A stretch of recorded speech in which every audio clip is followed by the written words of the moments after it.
I'm interested a lot in the whole way that food works, and there are, of course, food wars amongst all sorts of beliefs, and at the top of the list might be the vegans, Michael, who believe that so long as they've got the right kind of chemical compounds going in, that they must be fine. I wonder if you could elaborate on that idea that provided I've got the right, like on the packet, provided all the right chemicals and vitamins and nutrition thingies are there, I'm fine.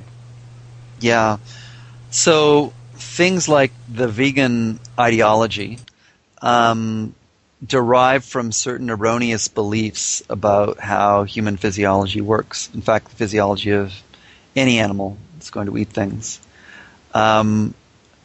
It just isn't the case that human physiology is defined by a relatively, short list of chemical reactions with certain general purpose inputs, which you could call amino acids and carbohydrates and fats. In fact, metabolism is spectacularly complex, highly evolved in every species, and it's a lack of appreciation of that complexity that I think lies the root of all kinds of errors that people make when they're thinking about nutrition and many other issues to do with health. And frankly, this goes right to the modernist foundations of molecular and cell biology in the 20th century. Particularly in the latter half of the 20th century, molecular and cell biologists thought they had all of these processes figured out, which they call pathways, which were like major conduits by which the energy and the actual chemical substrates of life were shunted around. And my point here in Thesis 8 is not that those pathways don't exist.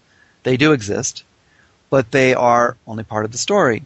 And I think in an act of fairly significant intellectual generosity, I compare the discoveries of these major pathways by molecular and cell biologists as the characterization of the freeways of a gigantic American metropolis like Los Angeles, in Southern California, where I live, in which you have these huge arteries, which in some points can be 18 lanes wide, and you have the traffic flowing and all of this, and in a very simple way. It's not supposed to ever stop, and for much of the day, it doesn't stop.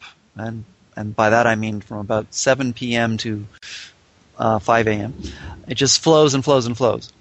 And it's simple. And if an earthquake happens and one of those freeways goes down, you have a major change in the traffic flow of the freeway system.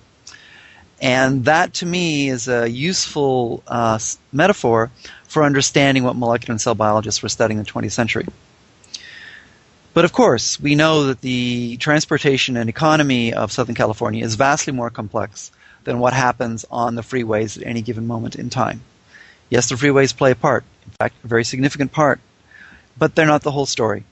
And in biology, what we've been discovering since the turn of the century, since around the year 2000, is the vast amount of detail and the vast amount of complexity as to what's going on.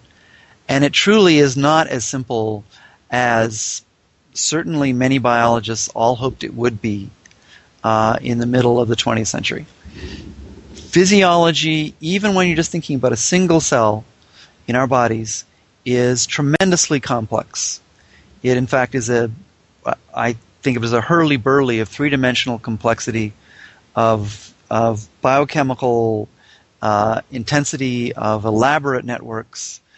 One of my favorite ways to illustrate the difference between what I think 21st century thinking is and 20th century thinking is, in the 20th century, it was a typical metaphor in thinking about what a protein does to think of it as a relatively simplified mindless robot that would do one thing, exactly one thing. It would be set on its way. It would have a predictable trajectory through the cell, and everything would be very well defined and cut and dry.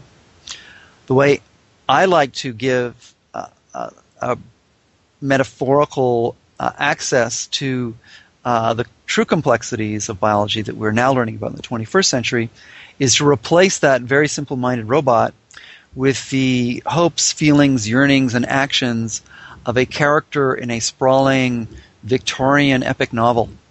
Take David Copperfield, who's going to be bouncing through Dickens' novel, interacting with many, many people, experiencing all these different adventures. Will he be the hero of his own life? We'll see. Read to the end of the book to find out.